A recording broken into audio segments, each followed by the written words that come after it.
What's up, guys? It's Forbesy coming to you live from my luxurious Acura TL model year 2000. Pretty sweet, awesome, huh? Not gonna take up too much of your time. It's like 5, 6 something. I got to sleep an extra hour and a half today. It's Friday morning, so you know that's awesome. Can't beat that.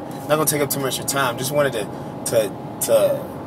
tell you guys about an experience that I had that I remembered when I was talking with my pops. You know. Before I was doing this at Powerhouse Gym, I was on my own, and I was getting it done. I thought I was making moves and stuff. And one day I just came home. I was beat. I was tired, and sat down, started watching TV beside him, and he was like, "What's up? What's wrong?" I was like, "Man, I'm doing all this. I'm doing all that. And, I love what I'm doing. I'm helping people, and it's going great. But sometimes I just think like, it's never enough. It's not going to be enough." I was like, "Is this really it? Is it going to be this slow?" That was some of the conversation. He looked at me, shook his head. I'm like, "All right, what you got to say?" And he was like, "Honestly, man," he's like, "you're being pathetic right now." Wow, really? He was like, really, you're pussyfooting around. You're not doing the things that you could do. Like, when's the last time you picked somebody's brain about, your job, your industry? Or when's the last time you sat down and talked to somebody about sales, or you talk to somebody about fitness, nutrition, something that could make you better? When's the last time you talked to anybody about that? When's the last time you wrote down goals and then followed suit so that you would, be successful with it? Can't argue with that, And he was like, "What do you want?" And I was like, "Man, I want to be great. I want to be awesome. I want to be the man at what I'm doing. I want people to be like, that guy right there, nobody can touch. He is the friggin' best trainer I've ever experienced, I've ever seen, I've ever heard, best speaker, whatever." And he was like, "All right, you want to be great? Like, don't strive to be great. Don't aspire to be great. Aspire to do great things. And then you will be great." I was like, wow. Because it's one experience that, that I've seen firsthand and experienced is that when people are on the verge of something great, that's when things get the hardest.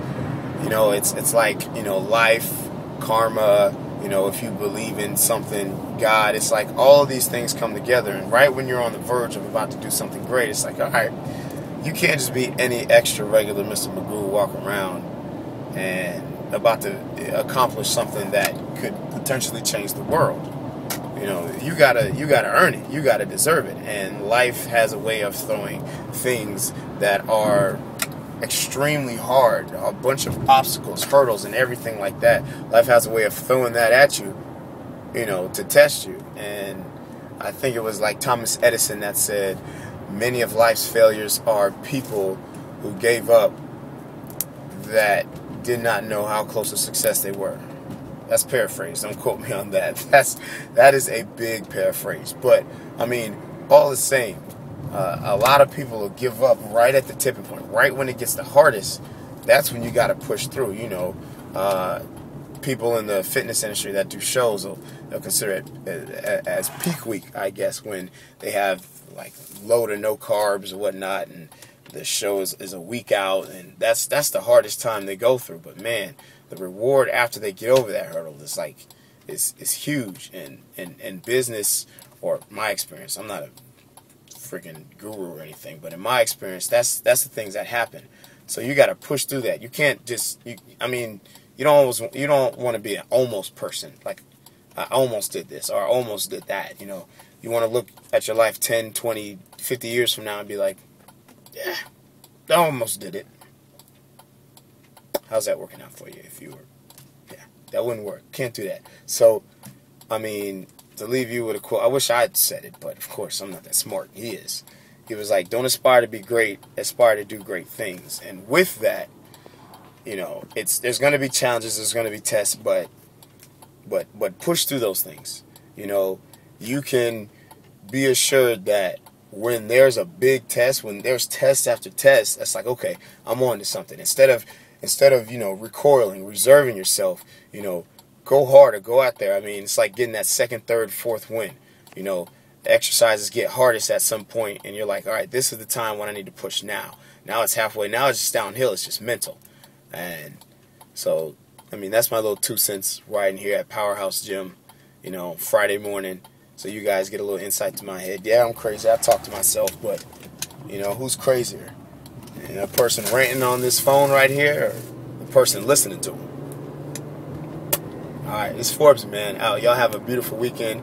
Tell me what you think about me. If you think I'm nuts, crazy, tell me what you think about what I said. If you got something to add to it, man, I'd love to hear it. I'd love to hear if you think I'm a retard, anything like that. Just drop it on the comment box below. And people at Powerhouse, man, I'm going to see y'all soon. Everybody else, man, I love y'all. Do great things. See you.